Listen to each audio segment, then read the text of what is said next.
Hello friends, पिछली बार हमने पढ़ा था ग्रेटेस्ट इंटीजर फंक्शन। आज हम पढ़ेंगे फ्रैक्शनल पार्ट फंक्शन। दोनों ही आपस में जुड़े हुए हैं, ग्रेटेस्ट इंटीजर फंक्शन और fractional part function.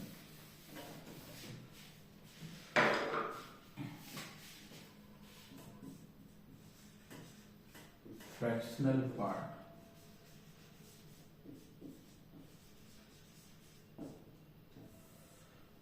Fractional part function क्या होता है? कोई वैल्यू मान x है तो फ्रैक्शनल पार्ट फंक्शन को हम मिडिल कोष्ठक से डिनोट करते हैं। ठीक है, तो किसी भी नंबर का जो फ्रैक्शनल पार्ट होता है उसको हम फ्रैक्शनल पार्ट फंक्शन बोलते हैं। जैसे 3.3 है तो 3.3 में फ्रैक्शनल पार्ट क्या आएगा? फ्रैक्शन पार्ट है इसमें, इसको हम लिख सकते हैं 3 प्लस 0.30। तो जो फ्रैक्शन पार्ट आएगा वो इसकी वैल्यू आ जाएगी। अगर y equal to fraction part x, ये फंक्शन दिया हुआ है हमें, तो x की वैल्यू अगर 3.3 है तो इसकी वैल्यू 0.3 आएगी। जो भी इसका फ्रैक्शन पार्ट होगा वो हम ले लेंगे। ग्रेटेस्ट इंटीजर फंक्शन में क्या करते थे हम? y इक्वल टू, ये ग्रेटेस्ट इंटीजर फंक्शन x लिखा होता था, तो अगर y में x की वैल्यू हम 3.3 डालेंगे तो यहाँ पे वैल्यू 3 आती थी, हम इंटीजर वैल्यू लेते थे। ठीक है, फ्रैक्शन पार्ट फंक्शन में जस्ट उसका अपोजिट है, हम उसका फ्रैक्शन पार्ट लेते हैं। ठीक है, और जैसे कि 0.3 का फ्रैक्शन पार्ट था वो हम ले लिए। ठीक, अगर x नेगेटिव वैल्यू होगा, अगर मान लीजिए हम माइनस का 3.3 लिखेंगे,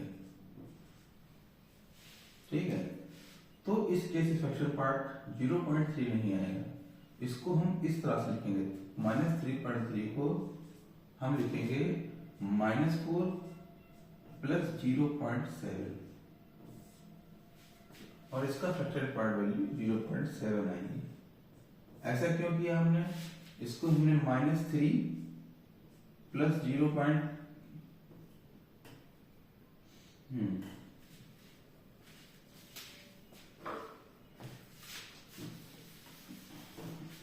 इसको मैं -0.3 क्यों नहीं लिखा?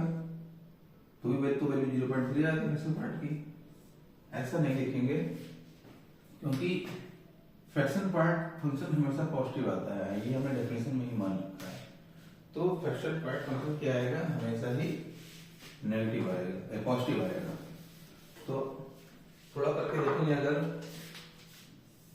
देखिए, अगर 4.7 हुआ तो फ्रैक्शन पार्ट क्या आएगा? तो फ्रैक्शन पार्ट कितना? 0.7 आ जाएगा। ठीक है, अगर 1.99 हुआ, ये वैल्यू है और ये फ्रैक्शन पार्ट आ रहा है।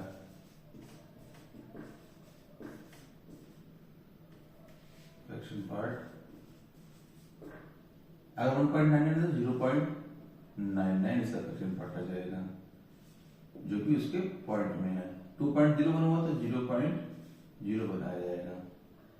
माइनस का 2.1 हुआ तो कितना आएगा? इसको कैसे लिखेंगे? -3 प्लस 0.9। ठीक है, तो 0.9 आएगा। अगर माइनस का 2.9 हुआ तो 0.1 आएगा। -2.9 को लिखेंगे, -2.9 को हम इस तरह से लिखेंगे, -3 प्लस 0.1। तो क्या करते हैं हम? जब नेगेटिव वैल्यू होगी तो उससे छोटे इंटीजर में जाएंगे। ठीक है, जैसे कि हम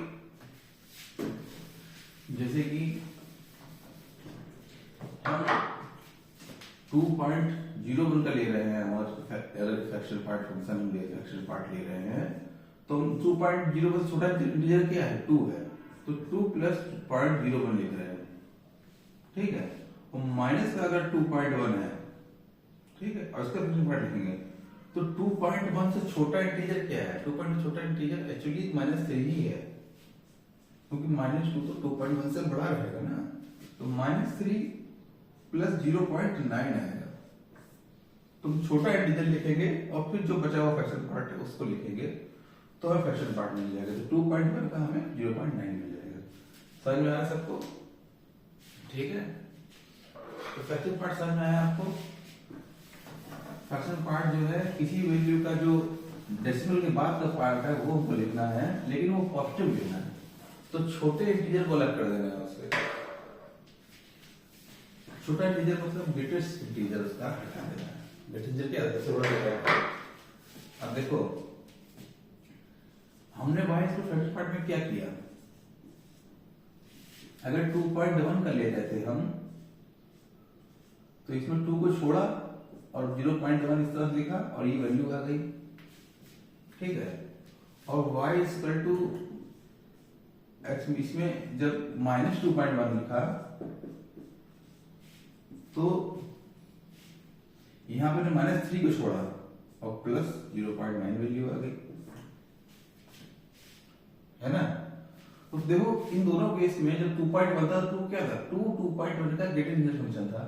पिछले अपने वीडियो में बताया ग्रेटेस्ट फंक्शन क्या होता है, इनसे छोटे इंटीजर में सबसे बड़ा इंटीजर।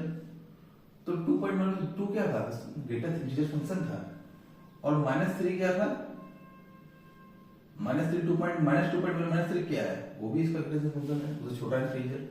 -2.1 छोटे इंटीजर क्या क्या होंगे, -3, -4, -5, उनमें सबसे बड़ा क्या है, ये ग्रेटेस्ट फंक्शन था। तो हर केस में ग्रेटेस्ट इंटीजर फंक्शन तो हम छोड़ दे रहे हैं ना। तो हम किसी भी वैल्यू को x की किसी वैल्यू को हम इस तरह से लिख सकते हैं, summation of greatest integer function plus fraction part function. ठीक है, जैसे कि s की वैल्यू 2.1 थी तो हमने इसको 2 + 0.1 रखा था। ठीक है, अब देखिए आप 2.1 का ग्रेटेस्ट फंक्शन कितना आएगा, 2 आएगा, और 2.1 का फ्रैक्शन पार्ट फंक्शन कितना आएगा, 0.1 आएगा। ठीक है, और अगर हम इसकी वैल्यू हमारी 1.9 थी माइनस में, तो इसको हम -2 + 0.1 ले सकते हैं। ठीक है, -1.9 का फ्रैक्शन ग्रेटेस्ट फंक्शन -2 आएगा और फ्रैक्शन पार्ट फंक्शन 0.1 आएगा। तो हम हर केस में हर वैल्यू को greatest function plus fraction part function लिख सकते हैं। तो जब भी greatest function plus fraction part function करेंगे तो वो एक्चुअल वैल्यू ही आ जाएगी। तो ये बहुत इंपॉर्टेंट फॉर्मूला है। ग्रेटेस्ट फंक्शन और फ्रैक्शन पार्ट फंक्शन आपस में जुड़े हुए हैं। तो हम इसको ऐसे लिख सकते हैं, fraction part function equal to x minus greatest function. तो किसी वैल्यू में से उसका ग्रेटेस्ट इंटीजर हटा देंगे तो क्या मिल जाएगा, उसका फ्रैक्शन पार्ट मिल जाएगा। ठीक है, इसका फ्रैक्शन पार्ट फंक्शन का कैसे बनेगा,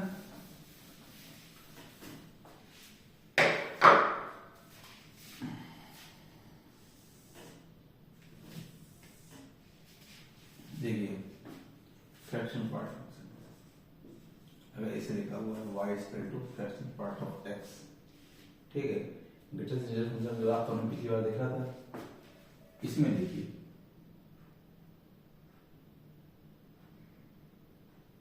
ठीक है,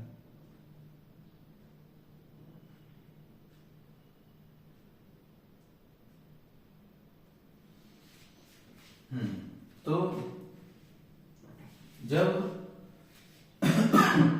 x 0 से 1 तक रहेगा तो फ्रैक्शन पार्ट फंक्शन वैल्यू कितनी आएगी, 0.1 का फ्रैक्शन पार्ट कितना आएगा, 0.1 ही आ जाएगा, क्योंकि जब तक 1 से बड़ी नहीं वैल्यू तो आप क्या फ्रैक्शन पार्ट निकालेंगे, पूरा टोटल फ्रैक्शन में 0.9 का भी फ्रैक्शन पार्ट कितना आएगा, अगर 0.1 का फ्रैक्शन पार्ट निकालेंगे तो 0.1 ही आएगा, और 0.9 का फ्रैक्शन पार्ट निकालेंगे तो 0.9 आएगा। जब 1 पॉइंट समथिंग होगा 1.1 तभी जाके 0.1 आएगा, तब 1 हट जाएगा इंटीजर, 0.9 नहीं आएगा। तो जब तक 1 से छोटा है तब तक फ्रैक्शन पार्ट उसकी वैल्यू को वही चीज आ जाएगा, समझ रहे हैं? जब तक ये 1 से छोटा है तब तक x अगर 1 से छोटा है और 0 से बड़ा है, जीरो से बड़ा है तो y इक्वल टू x ही हो जाएगा, क्योंकि 1 से 0 से बीच में वैल्यू रहेगी, उसका फ्रैक्शनल पार्ट वही वैल्यू आ जाती है।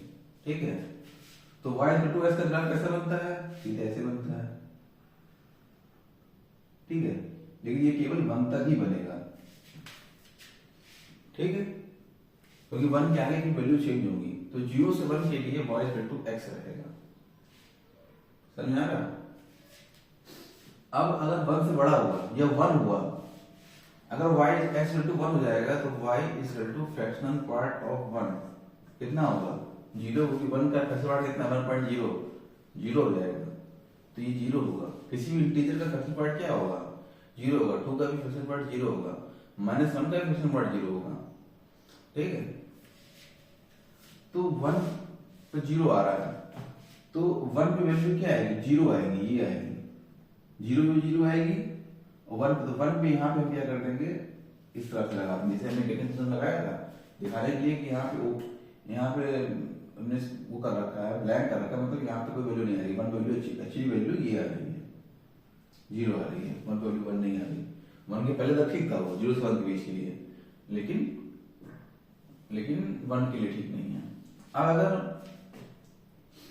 ये 1 से बड़ा होगा, ठीक है, 1 से 2 तक होगा, तो मान लीजिए y अगर हम 1.2 का निकालेंगे, ठीक, 0 से 1 तक का छोड़ दीजिए, 0 से 1 तक हमने कर लिया, ठीक है, 1 से 2 के बीच में निकालेंगे, तो क्या है, x 1 से 2 के बीच में, 2 नहीं है, 1 है, तो क्या होगा, y इक्वल टू मान लीजिए 1.2 का होगा, तो कितना होगा, 0.2 होगा,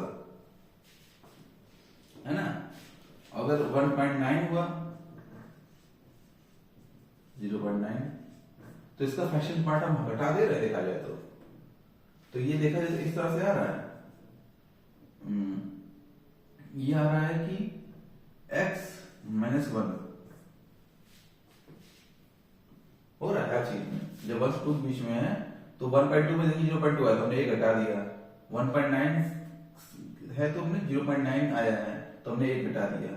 अब ऐसे ही अगर 2 से लेके x 3 तक होगा, तो y इक्वल टू x -2 आ जाएगा, क्योंकि 2.2 होगा तो 0.2 आएगा, 2.2 पे 0.2 आएगा, तो इसका मतलब है फ्रैक्शन पार्ट 2.2 कितना आएगा, 0.2 आएगा, तो इसका मतलब है कि हमने x -2 कर दिया। समझ में आ रहा? तो हम उसको इस तरह लिख सकते हैं कि अगर x 0 से 1 के बीच में है, 0 से 1 के बीच में है तो y इक्वल टू x था, और x अगर 1 से 2 के बीच में है तो y इक्वल टू x -1 हो जाएगा, 2 से लेके x 3 के बीच में है तो y इक्वल टू x -2 हो जाएगा, ऐसे चलता रहेगा। ठीक है, y equal to x graph का ग्राफ कैसे आएगा, यहां से लेके ऐसे आएगा। ठीक है, x -2 का ग्राफ कैसे आएगा, ऐसे आएगा। ठीक, ऐसे बढ़ता रहेगा और इसका ग्राफ इस तरह से बनता जाएगा। जब नेगेटिव होगा, ठीक है, जब नेगेटिव आएगा, जब x इज लेस देन 0 होगा और -1 से बड़ा होगा, तो क्या होगा, अब देखिए 0 पॉइंट हमने पॉजिटिव तक बना लिया, आपको समझ में आ गया होगा, y ग्राफ ऐसे ही बनता है, लेकिन हम इसको केवल 1 से 2 के बीच बनाएंगे, एक्सपोनेंशियल ग्राफ बनाएंगे, देखिएगा ऐसे ही बनेगा, लेकिन इसको 1 से 2 के बीच बनाएंगे, एक्सपोनेंशियल ग्राफ भी बनाएंगे ऐसे बनेगा, लेकिन इसको हम 2 से 3 के बीच बनाएंगे।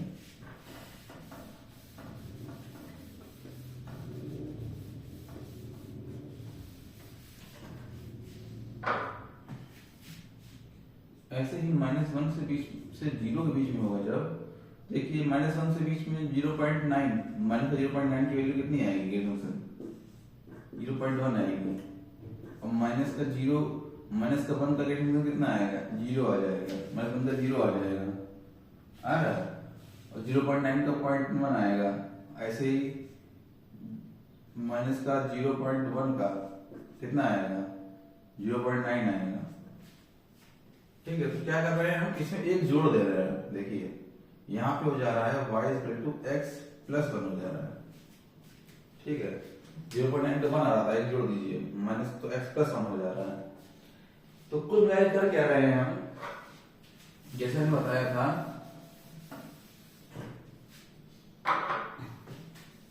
कि आप इधर भी देख लीजिए उधर भी देख लीजिए। हमने बताया था कि अभी कि greatest fractional part function x को हम x minus greatest function x लिख सकते हैं।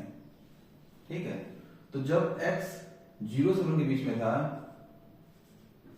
0 से 1 के बीच में था, तो हमने इसको x माइनस 1 लिख दिया, क्योंकि 0 से 1 x केवल x लिख दिया था, क्योंकि 0 से 1 के बीच में ग्रेटेस्ट फंक्शन वैल्यू 0 हो जाएगी। और जब x वैल्यू 1 से 2 के बीच में रहेगी, तो ये वैल्यू आ जाएगी x माइनस 1, क्योंकि 1 से 2 के बीच में ग्रेटेस्ट फंक्शन की वैल्यू क्या आएगी, 1 आएगी। ऐसे ही जब x माइनस 1 से 0 के बीच में रहेगा, तो इसकी वैल्यू आ जाएगी, फ्रैक्शनल पार्ट फंक्शन की वैल्यू आ जाएगी x प्लस 1। ठीक है, क्योंकि ग्रेटेस्ट फंक्शन कितना आएगा, माइनस 1 आएगा। माइनस 1 से 0 के बीच में ग्रेटेस्ट फंक्शन कितना आता है, माइनस 1 आता है, लास्ट वीडियो में बताया था। तो माइनस 1 इसमें जुड़ जाएगा, तो x प्लस 1 हो जाएगा। तो x प्लस 1 का ग्राफ कैसे आएगा, वो ऐसा आएगा, यहाँ पे ओपन रहेगा। तो इस तरह से को बनाते जाएंगे अगर, तो हमें फ्रैक्शनल पार्ट फंक्शन का ग्राफ ऐसे ही -2 से x जब -1 के बीच में रहेगा, तो उसकी वैल्यू आ जाएगी x प्लस 2, तो ग्रेटेस्ट फंक्शन कितना आएगा, -2 आएगा। ठीक है, तो ये इसका ग्राफ इस तरह से बनेगा। खुद भी देख सकते हैं फ्रैक्शनल पार्ट क्या है, फ्रैक्शनल पार्ट हमेशा 0 से 1 के बीच में रह रहा है, तो कभी भी फ्रैक्शनल पार्ट वैल्यू 0 से 1 के बाहर नहीं आएगी, चाहे 2.3 था चाहे -2.3 था, हमेशा 0 से 1 के बीच में आ रहा था। तो इस तरह से हम ग्राफ ड्रॉ करने के लिए इस तरह से बना लेंगे। ठीक है,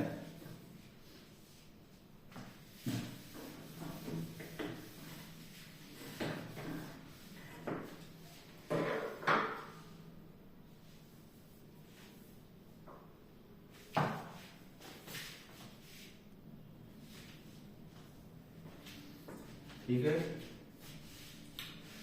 मुझे लग रहा है समझ में आया होगा। थोड़ा सा और स्टडी करेंगे, समझ में आएगा धीरे धीरे।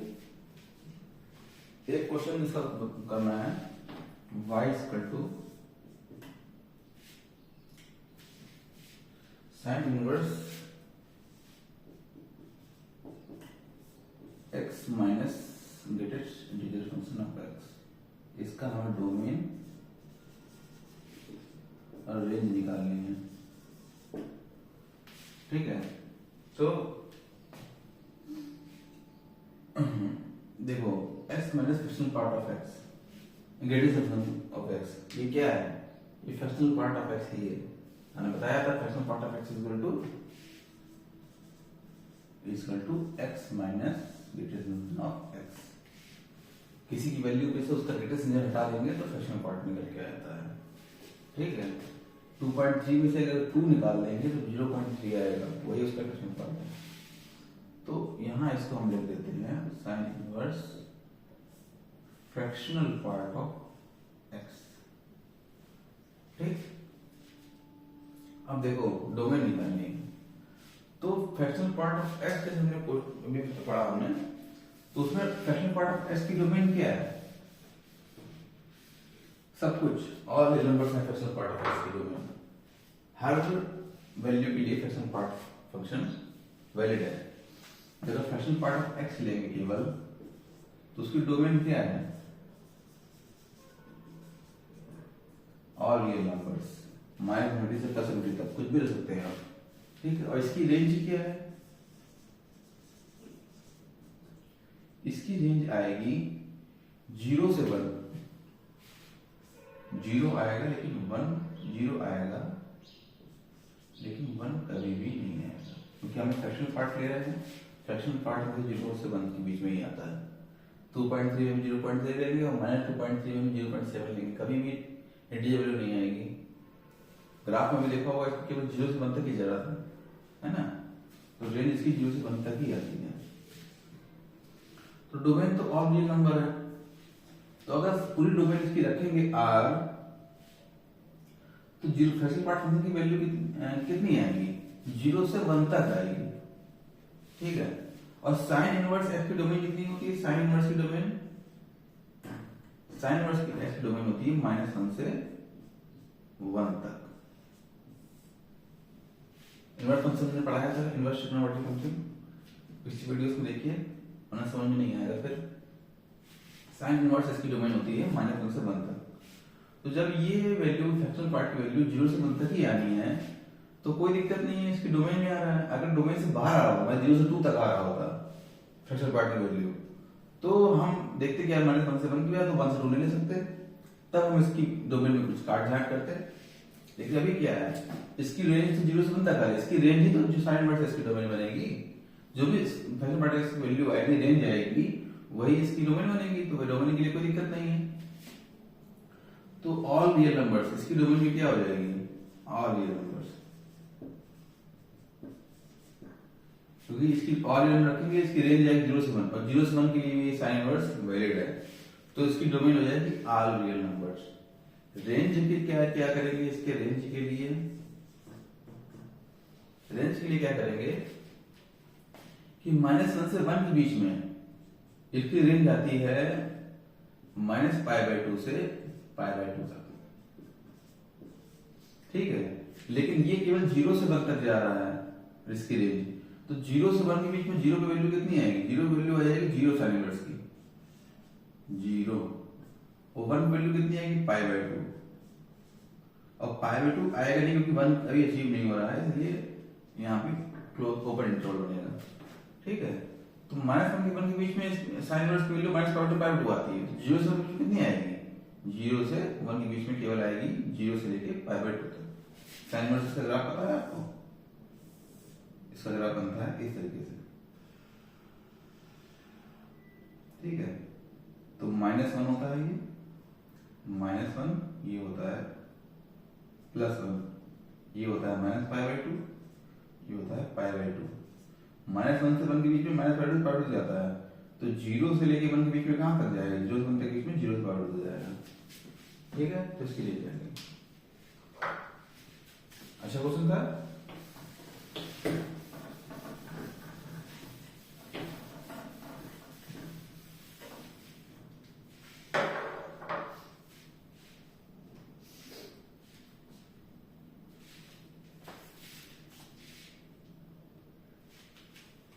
ठीक है, एक क्वेश्चन और करेंगे, प्लीज वीडियो को खत्म करते हैं।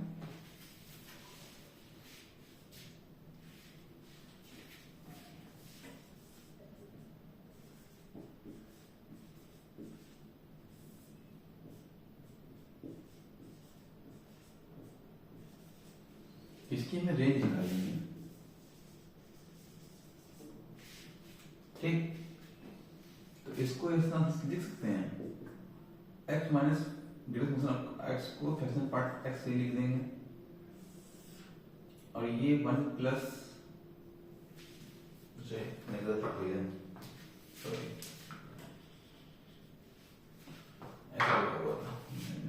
प्लस, ठीक है। तो ये क्या हो जाएगा? ये plus x minus fractional part of x ही आ गया है, ये नेगेटिव फंक्शन में x आ गया है, तो फिर से फ्रैक्शनल पार्ट फंक्शन x बन जाएगा 1 plus fractional part function of x। Range निकालिए कहां से कहां तक जाएगा ये, ठीक है। इसको हम फर्दर इस तरह लिख सकते हैं, ऊपर दो फ्रैक्शन पार्ट्स को एक तरफ कर लेंगे, यहाँ पे हम +1 और -1 लगा देंगे, ठीक। दोनों में तोड़ देंगे इसको, तो 1 - 1/1 plus fractional part function of x आ जाएगा, आएगा ना। किसी को बाउंस तो नहीं लगा, क्योंकि प्लस यहाँ पे इसको अगर वापस ले जाएंगे इधर, तो यहाँ ऊपर 1 plus fractional part function marks आएगा, -1 से 1 कट जाएगा, यही चीज आ जाएगी जो हमने यहाँ लिखी थी, ठीक है। तो हमने इसको इस तरह से लिख लिया। अब हमें पता है फ्रैक्शनल पार्ट फंक्शन है, कहां की वैल्यू एक ही, हमने फ्रैक्शनल पार्ट फंक्शन की एक जगह छोड़ा है, ठीक है, ताकि क्वेश्चन करने में हमको आसानी हो। फ्रैक्शनल पार्ट फंक्शन में एक जगह छोड़ दिए, बाकी सब जगह से हटा दिए, एक एक वैल्यू x की। तो फ्रैक्शनल पार्ट फंक्शन आपको पता है कि कहां से कहां तक जाता है, ठीक है। जब भी आप केवल एक चीज वैल्यू पता हो, आपको कहां से कहां तक रेंज निकालनी है, आपको एक चीज की वैल्यू पता है और बाकी केवल न्यूमेरिकल्स वैल्यू है, तो हम वहां से शुरुआत कर सकते हैं। जैसे फ्रैक्शनल पार्ट x आपको पता है कि 0 से लेके 1 के बीच में जाता है, ठीक है, जाता है। इसके ये 0 से 1 तक रेंज रहती है, 0 पे इक्वल टू रहता है लेकिन 1 पे इक्वल नहीं रहता, 1 वैल्यू नहीं आती, ठीक। अब यहां से यहां पहुंचेंगे हम कैसे, पहले दोनों तरफ एक जोड़ देंगे, तो देखिए एक जोड़ा तो 1 plus fractional part function x आ गया लेस देन 2, हर तरफ एक जोड़ी, तीनों तरफ, यहाँ यहाँ यहाँ, इन्हें पढ़ने में कोई दिक्कत नहीं होगी, ठीक है। अब देखिए 1 अपॉन में है तो पूरा सब हर आइटम को 1 अपॉन में कर देंगे, तो ये 1 अपॉन 1 हो गया, लेकिन 1 अपॉन रेसिप्रोकल होने में क्या होता है, चेंज साइन चेंज हो जाते हैं। इनइक्वालिटीज मैंने आपको स्टार्टिंग फर्स्ट मेरे वीडियो से बताया था मैंने आपको, तो जब अपॉन में करेंगे तो साइन चेंज हो जाते हैं, बदल जाते हैं। तो ये 1 upon 1 plus greatest integer function of x हो गया और ये 1 अपॉन 2 हो गया, ठीक है। अब देखिए ये पार्ट बन गया हमारा, अब लेकिन माइनस भी लगा हुआ है तो माइनस से मल्टीप्लाई कर देंगे, तो ये तो 1 ही है तो ये -1 हो जाएगा। अब माइनस मल्टीप्लाई करने पर भी क्या होता है, इनइक्वालिटीज के साइन चेंज हो जाते हैं, ठीक है।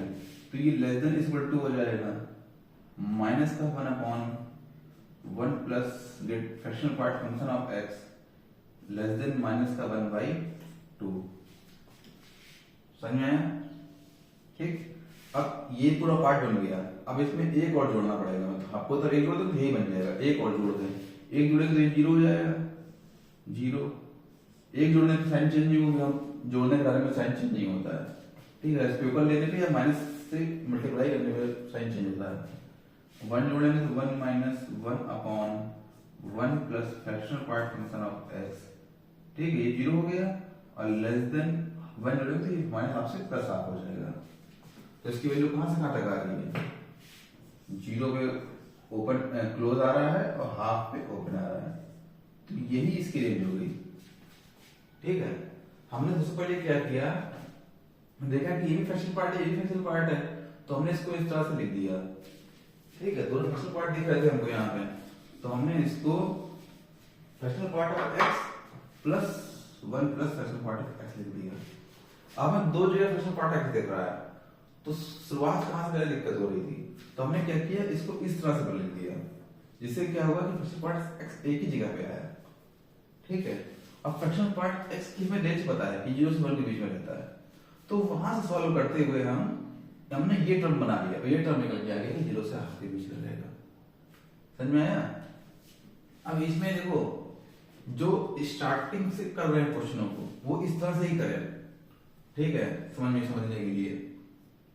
लेकिन जैसे कि अगर आप काफी टाइम से कर रहे हैं और आप थोड़ा जल्द सीख जाएंगे करना, तो आपको इतना स्टेप करने की जरूरत नहीं पड़ेगी। आप यहाँ पे देख के बता सकते हैं कि वैल्यू कहां से कहां तक जाएगी। कैसे बता सकते हैं, देखिए 1 plus fractional part function of x है, ठीक है, तो फ्रैक्शनल पार्ट फंक्शन x 0 से 1 के बीच में जाएगा, समझ में आ रहा है, ठीक है। तो ये 1 में कुछ जुड़ रहा है, वही पॉजिटिव, ठीक है। तो ये जब ये कुछ वैल्यू 0 फ्रैक्शनल पार्ट फंक्शन की वैल्यू जब 0 रखेंगे तो ये 1 आएगा, और जब 1 रखेंगे तो ये 2 आ जाएगा, 2 नहीं आएगा, 2 थोड़ा कम आएगा क्योंकि 1 एग्जैक्टली नहीं रखेंगे, तो 2 से थोड़ा सा कम आएगा। तो देखिए 1 से बढ़ रहा है, 1 से 2 तक जा रहा है, ये वैल्यू 1 पर फ्रैक्शनल पार्ट x लेवल 2 तक जा रहा है। तो जब ये बढ़ रहा होता है, रेसिप्रोकल में वैल्यू कम हो रही होती है, ठीक है, और जब कम हो रही होती है तो माइनस लगाएंगे, कम हो रही होगी तो माइनस लगा हुआ है तो वैल्यू, इसकी वैल्यू जो है बढ़ जाएगी, ठीक है। तो जब 0 रखेंगे तो वैल्यू कितनी आएगी, देखिए लगातार जब 0 रखेंगे, इसकी x वैल्यू 0 रखेंगे, यहाँ पे फ्रैक्शनल पार्ट x की वैल्यू 0 रखेंगे तो इसकी वैल्यू आ जाएगी 1 - 1, ठीक है, 0 आ जाएगा जब 0 रखेंगे। और जब 0 से बढ़ा रहे हैं, इसको 0 से बढ़ा रहे हैं तो ये टर्म बढ़ रहा है, ये 1 में इसलिए घट रहा है, और माइनस में इसलिए ये फिर बढ़ रहा है, और फाइनली जब 1 रखेंगे तो वैल्यू कितनी आ जाएगी, 1 रखेंगे 1/1 - 1/2, तो हाफ। ये आप कभी नहीं कर सकते हैं, लेकिन जब जैसे क्वेश्चन ज्यादा सॉल्व करेंगे तो आपको इस तरह से करना भी आ जाएगा। ठीक है, तो इस क्वेश्चन को हम करते हैं और वीडियो में खत्म करते हैं। ठीक है, प्लीज इसको लाइक कीजिए, सब्सक्राइब कीजिए, फ्रेंड्स को बताइए और जिससे और वीडियो बनाता रहूँ।